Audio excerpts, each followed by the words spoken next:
नमस्कार मंडळी, मॅक कट्ट्यावर आपलं पुन्हा एकदा स्वागत. कट्टा मकरंदचा खुल्या चर्चेचा वेध घेत असतो आपण विविध बातम्यांचा, मागोवा घडामोडींचा. उपराष्ट्रपती जगदीश धनखड यांनी एका कार्यक्रमात वक्तव्य केलेलं आहे आणि त्यामुळे त्या वक्तव्याची चर्चा सुरू झालेली आहे. विरोधकांनी, म्हणजे इंडिया आघाडी म्हणून जी भारतीय जनता पार्टीच्या विरोधातली आघाडी आहे, त्या इंडिया आघाडीच्या नेत्यांनी जगदीश धनखड यांच्या वक्तव्यावर टीका केलेली आहे. जगदीश धनखड जे ज्येष्ठ राजकीय नेते आहेत, सामाजिक जीवनाचा आणि राजकीय जीवनाचा ज्यांना प्रदीर्घ अनुभव आहे आणि आता उपराष्ट्रपती म्हणून जे राज्यसभेचे सभापती या नात्याने जे कार्यरत आहेत, ते मुळात त्यांच्या वागण्या बोलण्याकरता प्रसिद्ध आहेत. राज्यसभेत ते ज्या प्रकारे सभागृह चालवतात, विरोधकांनी त्यांच्या कणखरपणा किंवा कठोरपणा त्यांचा अधिक आहे अशी टीकाही केली होती. पण आता मध्यंतरी ते आजारी होते आणि आजारातनं परत आल्यानंतर त्यांच्यात थोडा बदल झालाय असं काही माध्यमांनी त्यांची नोंद घेतलेली आहे. पण नेमकं बोलणं, स्पष्ट बोलणं आणि आपण ज्या विचारधारेचं आणि राजकीय पक्षाचं प्रतिनिधित्व करतोय ते मात्र आपल्या उपराष्ट्रपती पदाच्या कामकाजात प्रतिबिंबित होणार नाही, पण नेमकं राष्ट्रीय भूमिका व्यक्त होईल याची ते काळजी घेत असतात. त्यातूनच त्यांनी असं म्हटलं आणि ते सर्वोच्च न्यायालय किंवा न्याय व्यवस्थेच्या बाबतीत ते असं म्हटलेलं आहे की तुम्ही सुपर पार्लमेंट होऊ नका, किंवा 142 जी तरतूद आहे कलमाची ती न्यूक्लिअर मिसाईल सारखी वापरू नका. आणि त्याला यांनी संदर्भ दिलाय. तो संदर्भ असा आहे की दिनांक 14 आणि 15 मार्चच्या दरम्यान न्यायमूर्ती यशवंत वर्मा यांच्या शासकीय निवासस्थानी अर्धवट जळलेल्या स्वरूपातली रोख रक्कम, नोटा आढळल्या. ते प्रत्यक्ष सगळं प्रकरण 21 मार्चला उघडकीस आलं. त्यावर मात्र पुढाकार घेऊन चौकशी झाली नाही, FIR झाला नाही, त्यांची बदली केली गेली फक्त. आणि न्यायालय मात्र राष्ट्रपतींना, राष्ट्रपतीपद हे भारतीय घटनेतलं सर्वोच्च पद आहे, त्याला मात्र निर्णय घेण्याचं बंधन घालते. या विषयावर नेमकं बोट ठेवलेलं आहे. खरं म्हणजे राष्ट्रपतींना बंधन घालण्याचा जेव्हा चर्चा किंवा त्याच्याविषयीची सर्वोच्च न्यायालयाने म्हटलं, त्यानंतर एक वेगळ्या प्रकारची प्रतिक्रिया निश्चितपणे आली होती. दीर्घकाळ प्रलंबित राहणारे खटले, न्यायालयाच्या सुट्ट्या याविषयी चर्चा केली गेली होती. न्यायालयाची एक मर्यादा आहे आणि त्याविषयी लोक काळजीपूर्वक बोलतात, कारण आदरही लोकांना न्यायव्यवस्थेविषयी आहे. परंतु ज्या घडामोडी घडतात त्या घडामोडींची कुठेतरी कधीतरी चर्चा होणार, त्यातनं प्रतिक्रिया येणार आणि ती प्रतिक्रिया उपराष्ट्रपती जगदीश धनखड यांच्या वक्तव्यातनं आलेली आहे. राष्ट्रपतींवर निर्बंध कसे लादता येतील, कसे घालता येतील असा चर्चा त्यांनी उत्पन्न केलेली आहे. घटनेचं, संविधानाचं, सार्वभौमत्वाचं संरक्षण आणि रक्षण करण्याची जबाबदारी राष्ट्रपतींची आहे आणि राष्ट्रपती त्याच प्रकारची शपथ घेऊन आपला कार्यभार, जबाबदारी अंगीकारतात, स्वीकारतात. आणि त्याच वेळी मंत्री, उपराष्ट्रपती, संसद सदस्य, न्यायाधीश ही सगळी मंडळी त्याचं पालन करण्याची जबाबदारी घेतात आणि शपथ घेतात. हा एक मूलभूत फरक उपराष्ट्रपती यांनी आपल्या वक्तव्यातनं सांगितलेला आहे.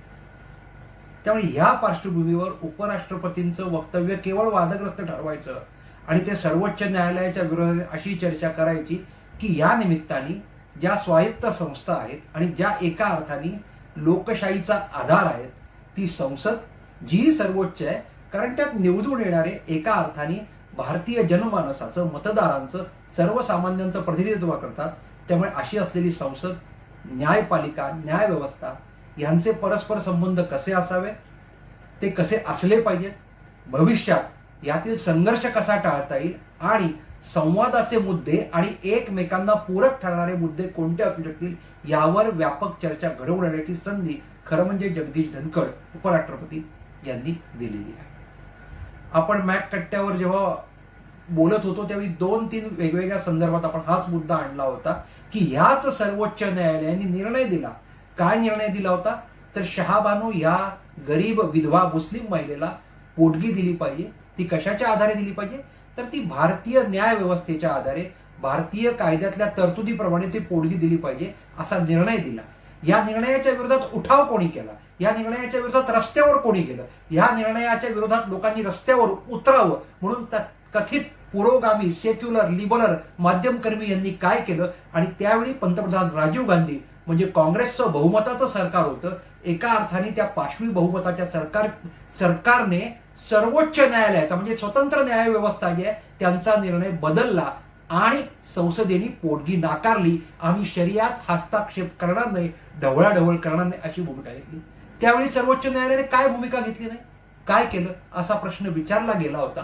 आणि मग प्रश्न राजकीय कधी होतो किंवा पक्षीय कधी होतो, जो पक्ष आपल्याला सोयीचा आहे त्या पक्षाच्या भूमिकेकरता आपण घेतलेलं आपलं निर्णय आणि जो पक्ष आपल्या सोयीचा नाही त्याला विरोध अशी जेव्हा चर्चा होते त्यातून प्रश्न प्रतिक्रिया टीका विरोध निर्माण होतात. तोच काहीसा झाल्यामुळे तो अधिक नेमकेपणाने बोलका करण्याचा प्रयत्न आहे.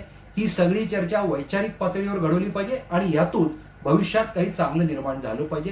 कारण 2047 साली म्हणजे आणखीन 25 वर्षांनी आपण देशाचा स्वातंत्र्याची शताब्दी साजरी करणार आहोत. त्यावेळी याच सगळ्या व्यवस्था ज्या आधारे लोकशाही उभी आहे त्या अधिक सक्षम, निर्दोष आणि अधिक प्रवाही संवादी कशा होतील हे बघण्याची गरज आहे.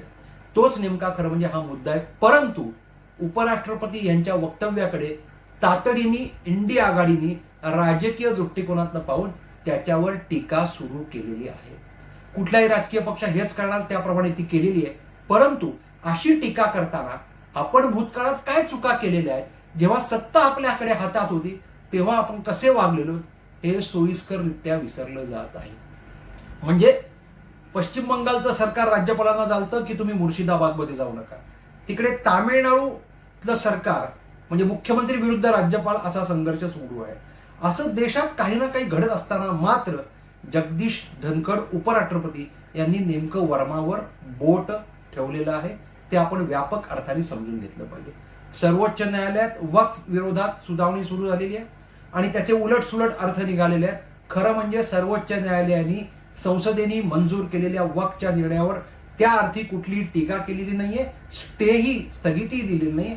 पुढच्या सुनावणीत आणखीन काही मुद्द्यांवर आम्ही चर्चा करू असं ते म्हणलेले आहे. परंतु सर्वोच्च न्यायालयाने जी स्ट्रिक्चर किंवा जी चर्चा घडवून आणली त्याचा वेगळा अर्थ काढून जणू काही सर्वोच्च न्यायालय वक्फावर स्थगिती आणते अशा प्रकारचं एक वातावरणही निर्माण करण्याचा प्रयत्न केला. या सगळ्या पार्श्वभूमीवर एकीकडे सर्वसामान्यांचे विषय, सर्वसामान्यांचे रोजचे प्रश्न आणि त्या प्रश्नांना न्यायव्यवस्थेने पूरक ठरलं पाहिजे आणि त्याचबरोबरीने त्याच प्रश्नांच्या सोडवणुकीकरता संसदेने पुढाकार घेतला पाहिजे. असं असताना मात्र एक जे विचित्र प्रकारची राजकीय ध्रुवीकरण त्यातनं होणारं जे प्रदूषण आहे त्यातनं काहीसे प्रश्न गंभीर होतात आणि मग एकदम एकमेकांविरुद्ध दोघे जण उभे ठाकतात असं काहीसं चित्र आहे.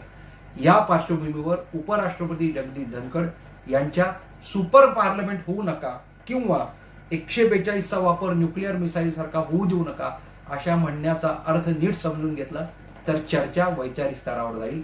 अन्यथा परत एकदा ती टीकेच्या आणि राजकीय चिखलफेकीच्या स्तरावर जाईल. मंडळी, म्हणूनच अशी जेव्हा वक्तव्य चर्चा घडतात त्या खूप बारकाईने बघितल्या पाहिजेत.